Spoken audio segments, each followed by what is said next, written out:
शुरू करते हैं अल्लाह के बाबरकत नाम से जो बड़ा मेहरबान और नहायत रहम वाला है।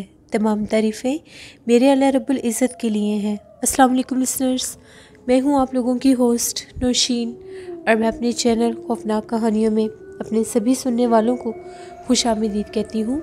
मैं उम्मीद करती हूँ आप सब लोग खैरियत से होंगे, जहाँ होंगे खुश होंगे। लिसनर्स, आज आप लोगों के लिए मैं बहुत ज़्यादा डरावनी कहानियाँ लेकर आई हूँ जिन्हें आप लोग बहुत पसंद करेंगे। सिलसिला शुरू करते हैं आज की खौफनाक कहानियों का। बढ़ते हैं आज की पहली खौफनाक कहानी की तरफ। ये खौफनाक कहानी मोहम्मद अरसलान अवान शेयर कर रहे हैं गुजरात से। ये कल वाली स्टोरी का ही नेक्स्ट पार्ट है जिसमें मोहम्मद अरसलान ने ये बताया था कि वो इस्लामाबाद दोबारा गए पिंडी में। वहाँ पर पिज़्ज़ा शॉप पर उन्होंने दोबारा से जॉइनिंग दी और जॉब स्टार्ट कर दी। तो जब वो जिस दिन वहाँ की सफाई वगैरह करवा रहे थे उसी दिन वॉशरूम में पानी चलने की आवाज़ आई और फिर वहाँ से कोई बाहर नहीं आया। वो कहते हैं उसी रात की बात है, मैं वहीं पर मुझे सोना था शॉप पर, क्योंकि अभी जैसे मैं दोबारा से गया था तो एकदम से मैंने वहाँ पर अपना सेटअप अभी स्टार्ट नहीं किया था। सर्दी का ही मौसम था तो मैंने चारपाई लगाई एक तरफ, ऊपर ब्लैंकेट लेकर अभी मैं सोया ही था। अभी थोड़ी ही देर गुजरी थी मुझे सोए हुए, तो मुझे इस तरह से आवाज़ आने लगी जिस तरह से शॉप में कोई बिल्ली रो रही है। मुझे जब बिल्ली के रोने की आवाज़ आई तो मैं फ़ौरन से उठा कि कहीं कोई बिल्ली अंदर आ गई होगी। तो जैसे ये खाने पीने की शॉप है तो किसी चीज़ को ख़राब ना कर दे। मैं फ़ौरन से उठा, मैंने लाइट्स ऑन की, मैंने उस शॉप का कोना कोना छान मारा, वहाँ पर कोई बिल्ली नहीं थी। वो बिल्ली के रोने की आवाज़ मुझे आ रही थी। मैं बहुत ज़्यादा डर गया। मैं फ़ौरन से बाहर निकला शॉप में से।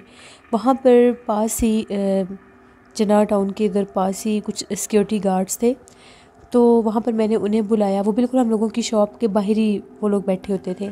उनसे मैंने बात की कि इस तरह से मुझे डे टाइम वॉशरूम में कोई महसूस हुआ है और नज़र नहीं आया, पानी चल रहा था और अभी मुझे अंदर से बिल्ली के रोने की आवाज़ आ रही है, लेकिन मैंने यहाँ पर कोना कोना छान मारा है, मुझे कहीं कोई बिल्ली नज़र नहीं आ रही, लेकिन मुसलसल मुझे रोने की आवाज़ें आ रही हैं। उनमें से एक गार्ड जो थे वो एजेड से थे। उनका ये कहना था कि ये शॉप काफ़ी अरसे से बंद रही है, जैसे 4-5 माह मुसलसल बंद रही है, तो इस वजह से खाली रहने की वजह से अक्सर ऐसे असरात हो जाया करते हैं, तो शायद इसलिए तुम्हें आवाज़ आ रही हो।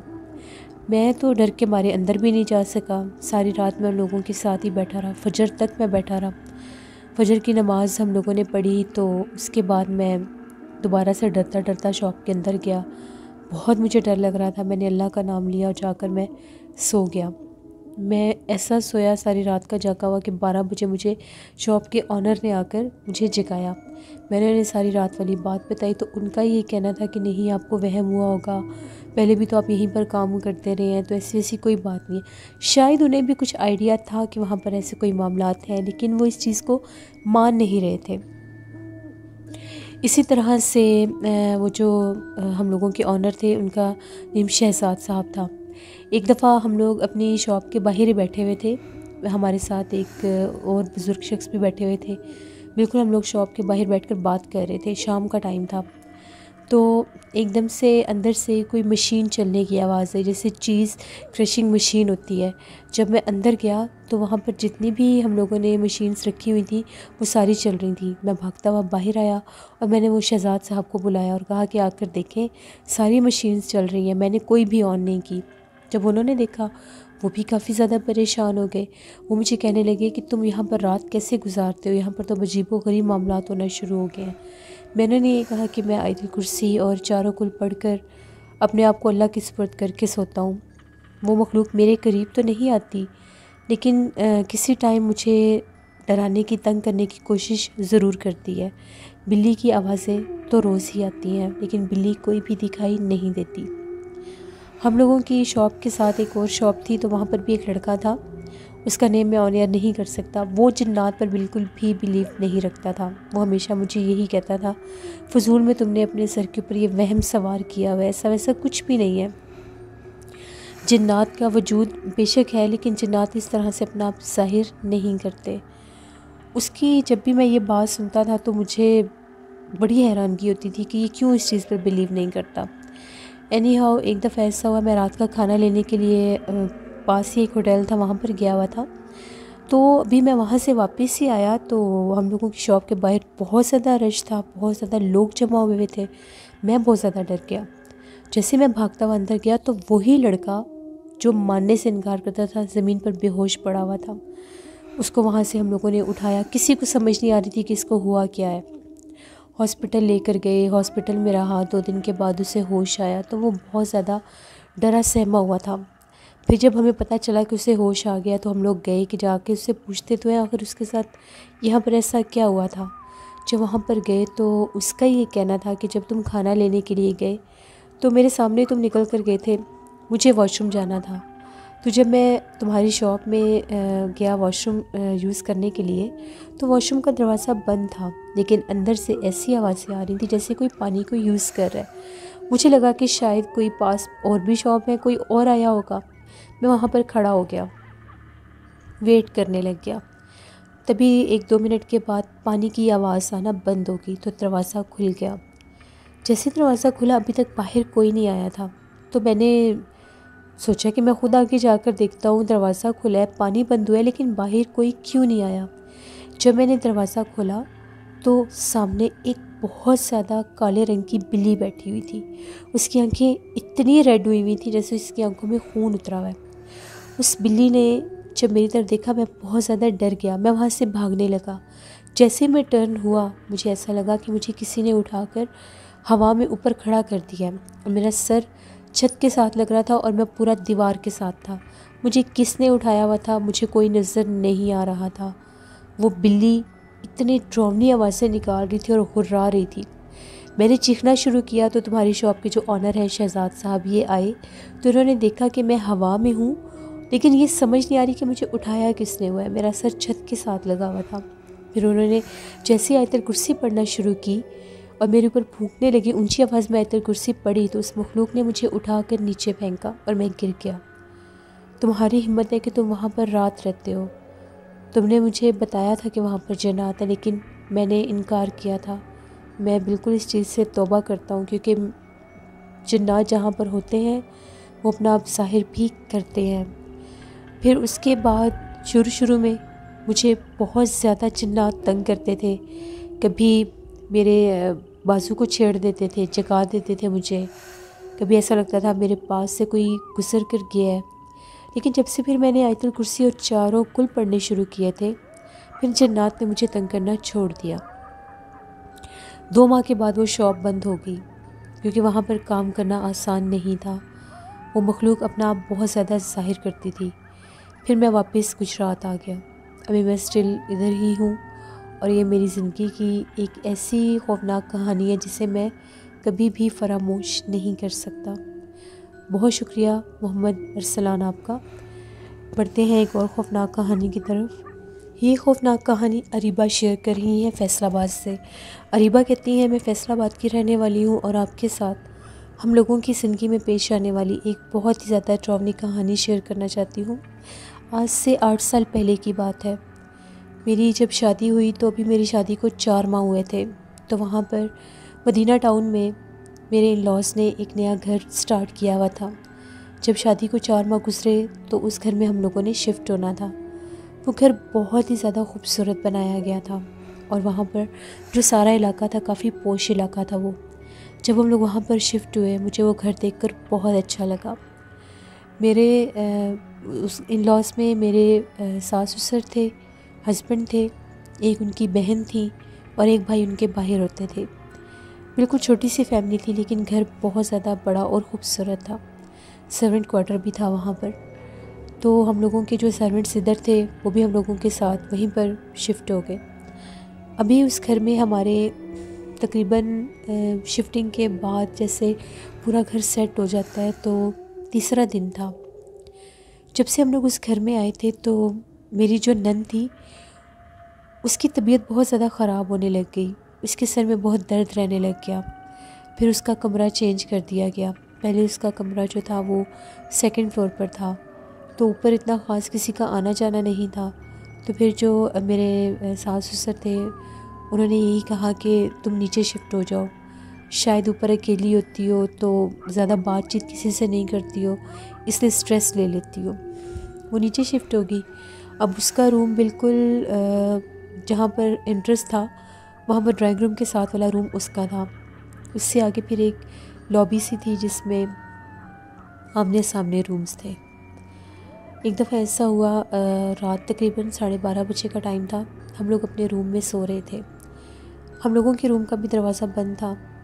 तो मेरी तकरीबन रात को 2 बजे आँख खुली। मुझे बहुत सख्त प्यास लगी हुई थी। जैसे मैंने करवट ली तो साइड टेबल पर मैं पानी रख के सोती थी। मैंने पानी पिया और मैं दोबारा से जैसे ही लेटने लगी, मैं देखकर हैरान हो कि मेरे कमरे का पूरा दरवाज़ा खुला हुआ था।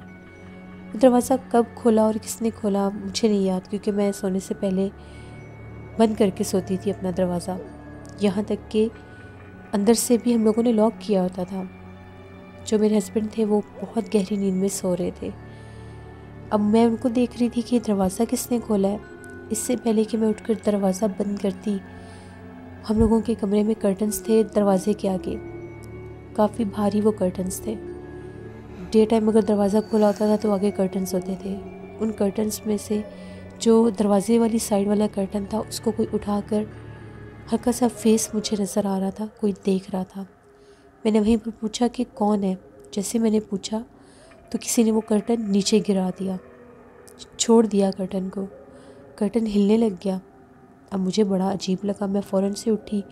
मैंने अपने मोबाइल की टॉर्च ऑन की, क्योंकि रात को सोने से पहले हम लोग टीवी लाउंज की लाइट्स ऑफ़ कर देते थे। वैसे तो वहाँ पर वो बिल्कुल छोटी सी लाइट्स लगी होती थी, उनकी भी रोशनी होती थी, लेकिन वहाँ पर गैलरी में थोड़ा सा अंधेरा होता था। जैसे मैं तेज़ी के साथ दरवाजे में आई और मैंने पर्दे से बाहर झांक कर देखा, मुझे ऐसा लगा जैसे वो मेरी नंद थी। उसकी हाइट, उसके बाल, यहाँ तक कि उसका चलने का स्टाइल भी बिल्कुल वैसा ही था। मैं उसको आवाज़ देने लगी, मारिया तुम हो यहाँ पर? उसका नेम मारिया था। लेकिन वो जो कोई भी थी, मैंने बाकायदा उसको चलते हुए देखा और वो एंट्रेंस डोर से बाहर निकल गई। उसका कमरा, अब हम लोग अगर उस गैलरी से बाहर निकलते थे तो टीवी लाउंज था, सामने ड्राइंग रूम और राइट साइड पर उसका रूम था। वो राइट साइड पर तो गई ही नहीं, वो लेफ़्ट साइड पर गई।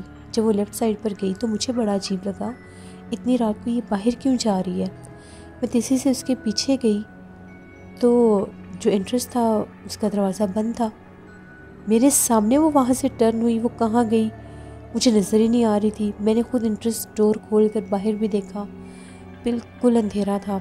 सामने कार पोर्च था, एक तरफ छोटा सा लॉन था, उसी तरफ कार पोर्च की बिल्कुल साइड से गैलरी अंदर जाती थी जिस तरफ सर्वेंट क्वार्टर था। अब वो दरवाज़ा ही बंद था तो वो बाहर कैसे जा सकती थी। मैं थोड़ी सी डर गई। मुझे लगा शायद मैं नींद से जागी हूँ, तो मुझे ऐसा लगा कि ये एंट्रेंस की तरफ गई है, मैं इसके कमरे में जाकर देखती हूँ। जब मैं उसके कमरे में मैंने झांक कर देखा, उसके कमरे की लाइट ऑफ थी और वो सोई हुई थी। अब मुझे बहुत ज़्यादा अजीब लगने लग गया, मुझे थोड़ा सा डर लगने लग गया। मैं तेज़ी के साथ अपने कमरे में आई, मैंने दरवाज़ा बंद कर लिया और मैं डरते डरते सो गई। आयत कुर्सी पढ़ती पढ़ती सो गई। सुबह जब मैं जागी तो मुझे बुखार भी था और मेरा सर बहुत भारी हुआ था। मैंने रात वाली बात पहले अपने हस्बैंड को बताई, उसके बाद मैंने अपनी सास को भी बताई और जो मेरी नंद मारिया थी उसको भी बताई। उन लोगों ने ये कहा कि मुझे वहम हुआ होगा, नया घर है, नई जगह है, मैंने कोई ख्वाब देखा होगा। जबकि वो ख्वाब नहीं था, हकीकत थी। लेकिन मैं उनको जितना भी यकीन दिला रही थी, उनको मेरी बात पर यकीन नहीं आ रहा था। उसके 2 दिन के बाद रात के तकरीबन 2-2:30 बजे का टाइम था। हम लोगों के टीवी लाउंज में से ऊंची ऊंची आवाज़ें आने लग गई। ऐसे लग रहा था कि जैसे मेरी सास जो है वो बहुत ऊंची आवाज़ में बोल रही हैं, जैसे किसी को डांट रही हैं बहुत ऊंची आवाज़ में। यहाँ तक कि मेरी भी आंख खुल गई, मेरे हस्बैंड की भी आंख खुल गई। हम लोग बड़े परेशान भी हुए, हैरान भी हुए कि पता नहीं इतनी रात को अम्मी क्यों बोल रही हैं। शायद मारिया की तबीयत ठीक नहीं है या कुछ ऐसा वैसा हुआ है, हमें देखना चाहिए। बहुत गुस्से में उनकी आवाज़ें आ रही थी। जैसे ही मैं फ़ौरन से उठी, मैंने दरवाज़ा खोला, मैं उनको बुलाती हुई बाहर जा रही थी कि अम्मी क्या हुआ, आप क्यों इतने गुस्से में हैं। जब हम लोग बाहर आए तो हमारे टीवी लाउंज में लाइट ऑफ थी, वहाँ पर कोई भी नहीं था। उनके कमरे का दरवाज़ा बंद था, जबकि हम लोगों ने ख़ुद उनकी आवाज़ें सुनी और वो बहुत ऊंची आवाज़ें थी। अब मैं वहाँ पर हक्की बक्की परेशान, जैसे मैं पीछे पलटी तो हम लोगों का बिल्कुल सामने किचन था। वो किचन ऐसे था कि वो उसके जो टीवी लाउंज में नज़र आता था वो सारी ग्लास विंडो लगी हुई थी, सारा किचन विजिबल था, नज़र आता था। वहाँ पर मैंने फ्रिज के पास किसी को खड़े देखा। उसकी हाइट हम लोगों का लार्ज साइज़ फ्रिज था, उससे भी ऊंची उसकी हाइट थी। मैंने बाकायदा वहाँ पर उसको किसी को खड़े देखा। उसका चेहरा बहुत ज़्यादा भयानक था और उसकी आंखें बहुत ज़्यादा चमक रही थी। जैसे मैंने उसे देखा मैं चीखने लग गई। मैं इतना ऊंचा चीखी कि मुझे समझ ही नहीं आई कि मैं क्या कर रही हूँ। मेरा चीखो पुकार सुन के सब जाके मेरे हस्बैंड भी बाहर भागे कि इसको क्या हो गया। पहले अम्मी का शोर आ रहा था, फिर बड़ी मुश्किल के साथ सब ने मुझे कंट्रोल किया, पानी पिलाया, मेरे से पूछा। मैं बस रोए जा रही थी, मुझे बहुत डर लग रहा था। तो मेरे हस्बैंड ने भी अपनी मदर से ये कहा कि आपके ऊंचा ऊंचा चीखने की, जैसे अब किसी से लड़ रही हैं, आवाज़ें आ रही थी। उनका ये कहना था कि हम लोग तो अपने कमरे में सो रहे थे, हमें तो कोई आवाज़ नहीं आई। फिर मैंने जो कुछ देखा मैंने भी बताया। अब जैसे ही वहाँ पर रात होती थी ये मामलात शुरू हो जाते थे। उसके 1-2 दिन के बाद हम लोगों ने ये ट्राई शुरू कर दी कि हमें कोई आमिल मिले, कोई ऐसा इंसान मिले जो हमें बता सके कि इस घर में ऐसा क्या है। हम लोगों ने वो घर बहुत ज़्यादा शौक़ और मोहब्बत से वो घर बनाया था। हर जगह उसकी सेट की हुई थी, सजाई हुई थी। तो आते साथ वहाँ पर ऐसे मामलात शुरू हो गए तो हम लोग बहुत ज़्यादा परेशान हो गए। फिर हम लोगों को एक आमिल साहब का पता चला, वो भी उधर फैसलाबाद डी ब्लॉक वाली साइड पर होते थे। तो उनको जब हम लोग लेकर आए, जब वो आए तो उन्होंने आकर सारे घर का विज़िट किया, पढ़ाई की। पढ़ाई के बाद उन्होंने ये कहा कि आपके इस घर में पिछल पैरी चुड़ैल का बसेरा है और वो आपके पूरे घर में रहती है। उसका बसेरा मेन यहाँ पर है, लेकिन गुज़र बसर उसका यहाँ के पूरे इलाके के घरों में है। यहाँ पर अगर आप लोग रहेंगे तो कभी भी यानी मेरे बारे में उन्होंने कहा कि इस लड़की के घर औलाद नहीं होगी, क्योंकि अगर जब भी ऐसा वक्त आएगा तो वो इसको नुकसान पहुंचाने की कोशिश करेगी। बहुत ज़्यादा उन्होंने डराया। फिर उन्होंने ये कहा कि इस घर में यंग लड़कियां नहीं रह सकती। जो मेरी नंद मारिया थी वो भी बहुत बीमार रहने लग गई, उसका सर हर वक्त दर्द रहता था और वो बाकायदा कहती थी कि जब मैं सोती थी तो मुझे ऐसा लगता था मेरा सर कोई पकड़ लेता है और उसे बाकायदा काले रंग की परछाइयाँ नज़र आती थी। वो पहले दिन से ये बात कह रही थी। जब हम लोग उस घर में शिफ्ट हुए तो ऊपर उसका रूम सेट हुआ, वो अपने रूम से नीचे उतर रही थी तो उसने ये कहा कि मैंने खुद सीढ़ियों में किसी चीज़ को जाते देखा है। हमने उसकी बात को सुना अनसुना कर दिया। वो अक्सर ये बात कहती थी कि मुझे यहाँ पर काले रंग के साए और परछाइयाँ दिखाई देती हैं। उसकी मदर ये कहती थी, मेरी सास, कि तुम बहुत ज़्यादा ये हॉरर मूवीज़ देखती हो, तुम्हें बहुत ज़्यादा शौक़ है इन चीज़ों का, इसलिए तुम्हें हर जगह पर यही चीज़ें नज़र आती हैं। लेकिन वो सच्ची थी, वो बिल्कुल ठीक कहती थी। फिर मैंने बाकायदा उसको किचन में खड़े देखा। अब हम लोग ये चाहते थे कि हमें कोई हल मिले, हम उस घर को किसी कीमत पर छोड़ना नहीं चाहते थे। मेरे ससुर ने तो यहाँ तक कह दिया कि ये डरा देते हैं, बहुत ज़्यादा आमिल हसरात, इतना होता नहीं है, हम लोग यहाँ पर कुरान ख़वानी करवाएंगे, हम लोग यहाँ पर सदका खैरात करेंगे तो जो भी यहाँ पर असरात हैं वो ख़त्म हो जाएंगे। ऐसा ही किया, हम लोगों ने कुरान ख़वानी करवाई, उसके बाद सदका खैरात किया। तो जितना भी हम लोगों ने सदक़े के लिए बकरे हम लोगों ने ज़िबा करवाए थे 2, तो हम लोगों ने बकरे की जो खाल होती है और उसका जो सर होता है वो हम लोगों ने अलग से बिल्कुल गेट के पास रखे हुए थे कि जैसे कोई आएगा तो हम उनको दे देंगे। यहाँ तक कि जिन्होंने बकरा ज़िबा किया था उसी ने ये कहा था कसाब ने कि मैं ये आकर ले जाऊँगा, शाम को लेकर जाऊँगा।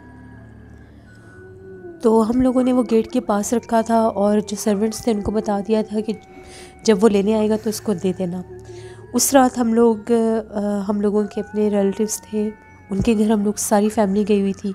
सिर्फ हम लोगों के सर्वेंट्स घर थे, पूरा घर हम लोगों का लॉक था, सिर्फ वो लोग अपने सर्वेंट क्वार्टर में थे। लेकिन जब हम लोग वापस आए, जो हम लोगों ने वापस आकर मंजर देखा वो बहुत ज़्यादा दिल दहला देने वाला था। जो हम लोग पूरा बैग जिसमें बकरों की खाल, उनके बाकियात और वो जो उनके सर वगैरह होते हैं, काफ़ी भारी वो बैग्स थे 2।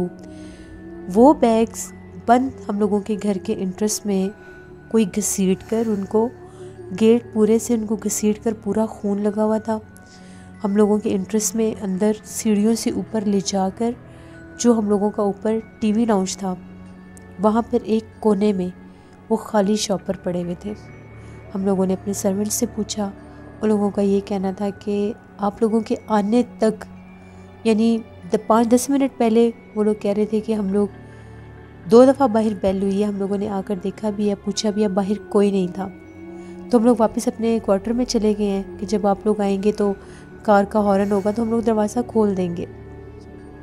लेकिन जब आप लोग आए हैं, हम लोगों ने दरवाज़ा खोला तो हम लोगों ने खून देखा है, जैसे उनको किसी ने हाथ से घसीट कर, पूरे घर में खून और छत के ऊपर भी खून टीवी लॉन्च में लगा हुआ था। वो चीज़ जब हम लोगों ने देखी, हम लोग बहुत ज़्यादा डर गए कि वो मखलूक इस हद तक यहाँ पर एक्टिव है कि वो इस चीज़ को अंदर लेकर गई, बाकायदा ऊपर लेकर गई। फिर हम लोग बहुत ज़्यादा डरने लग गए, यहाँ तक कि मुझे और मेरी नंद को तो वो हद से ज़्यादा डराने लग गए थे। वो अकेली कमरे में सो नहीं सकती थी। वो जब भी सोती थी वो कहती थी मुझे ऐसा लगता है मेरे बेड के ऊपर आकर कोई मेरे पास लेट गया है। और जब मैं आँख खोलती थी तो वहाँ पर कोई भी नहीं होता था, लेकिन बाकायदा बेड के ऊपर किसी के करवट लेने की आवाज़, वो जो बेड की एक मूवमेंट होती है तो आवाज़ आती है, वो तक महसूस होती थी। फिर उस घर में से रात के टाइम ऐसी आवाज़ें गूंजती थीं जैसे हम लोगों में से कोई बोल रहा है ऊंची आवाज़ में, कोई लड़ रहा है, कोई बोल रहा है, कोई बहुत ज़्यादा गुस्से में है। फिर एक रात तो बहुत ही ज़्यादा डरावना मंज़र बन गया, बारिश बहुत ज़्यादा हो रही थी। तो हम लोगों के 2nd फ्लोर के ऊपर से इतनी ज़्यादा तालियां बजने की आवाज़ आ रही थी, वो इतनी लाउड वो वॉइस थी। जो काम भी होता था मिडनाइट में होता था। तालियां बजने की आवाज़ जब हम लोगों ने सुनी, हम लोग सारे टीवी लॉन्च में आए, लेकिन हम लोगों में हिम्मत नहीं हो रही थी कि हम लोग ऊपर जाएं। हम लोगों के सर्वेंट्स ने कहा कि हमें यहाँ पर नहीं रहना, हम ये काम छोड़ने के लिए तैयार हैं। जो 10 साल से हम लोगों के साथ थे, उन लोगों को सर्वेंट क्वार्टर में वो सोने नहीं देती थी। वो कहते थे जैसे ही हम लोग दरवाज़ा बंद करके सोते हैं, सारी रात दरवाजे पर कोई दस्तक देता है। हम लोग पूछते हैं कि शायद अंदर घर में से कोई आया, हमें कोई बुला रहा होगा, लेकिन जब टाइम देखते हैं तो आधी रात का टाइम होता है। तो एक दफ़ा वो कहती है, हम लोगों की जो मेड थी, कहती है कि बहुत ज़्यादा ज़ोर ज़ोर से कोई दरवाज़ा बजा रहा था। तो मैं बोली नहीं, मैंने सोचा कि मैं देखती हूँ आखिर कौन है। तो मैंने थोड़ी सी सर्वेंट क्वार्टर की विंडो खोल कर देखा, तो बिल्कुल जहाँ पर दरवाज़ा था सर्वेंट क्वार्टर का, उसके सामने ज़मीन के ऊपर कोई बैठा हुआ था। जब उसने उसको देखा, वो डर गई बहुत ज़्यादा। उसने भी काम से इनकार कर दिया कि मुझे यहाँ पर रहना नहीं है। हम लोगों के साथ अजीबोगरीब मामलात होने लग गए। मेरे हस्बैंड एक दिन लेट आए ऑफिस से, तो मेरे से अपने कमरे में बैठा नहीं जा रहा था। मैं अपनी नंद के पास चली गई। मैंने उससे कहा कि मैं कमरे में हूँ, मुझे ऐसा महसूस होता है कि जैसे मेरी चीज़ों को कोई छेड़ रहा है। मैं अपने बेड पर बैठी थी तो साइड टेबल पर वहाँ पर मेरा मोबाइल भी पड़ा हुआ था, पानी का गिलास पड़ा हुआ था। उस पानी के गिलास को किसी ने उठाकर ज़मीन पर इतनी ज़ोर से मारा, वो गिलास भी टूट गया और सारा पानी भी बिखर गया। मैं वहाँ से फ़ौरन बाहर भागी, मुझे बहुत ज़्यादा डर लग रहा था। अब वहाँ पर हालात ऐसे बन गए थे कि बहुत ज़्यादा डर लगता था। किचन में काम नहीं किया जाता था। किचन में काम करते थे तो अगर मेड खाना बना रही होती थी तो हम लोग अगर देखने भी जाते थे तो अजीब सी घुटन थी वहाँ पर। बहुत बड़ा किचन था, खुली जगह थी, लेकिन ऐसा लगता था जैसे बहुत से लोग आसपास हैं। 2 मिनट से ज़्यादा वहाँ पर खड़े नहीं हुआ जाता था। फिर जब मेरे ससुर ने खुद बाहर कार पोर्च में किसी को बाकायदा गाड़ी के पास खड़े देखा, तो उन्होंने वहीं पर वो आयत कुर्सी पढ़ते हुए अंदर आ गए। 11 बजे रात की ये बात थी। वो कहीं बाहर जा रहे थे, तो जैसे ही वो इंटरेस्ट से बाहर निकले तो वो कहते हैं कि मैंने बाकायदा गाड़ी के पास किसी को खड़े देखा था। और जब मैं इस पर गौर करने लगा तो वो चीज़ ऐसे लगा जैसे गायब हो गई एकदम से। वहाँ पर जो जिन्नात थे, जैसे उन आमिल साहब ने बताया था, वो घर यंग लड़कियों की बिल्कुल भी वो चीज़ वहाँ पर उनको रहने नहीं देती थी।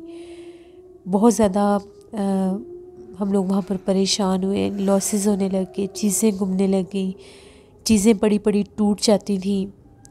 फिर हम लोगों ने यही मुनासिब समझा कि शायद ये घर हमारे लिए ठीक नहीं है, यहाँ पर ऐसे असरात हैं जो हमें रहने नहीं देंगे।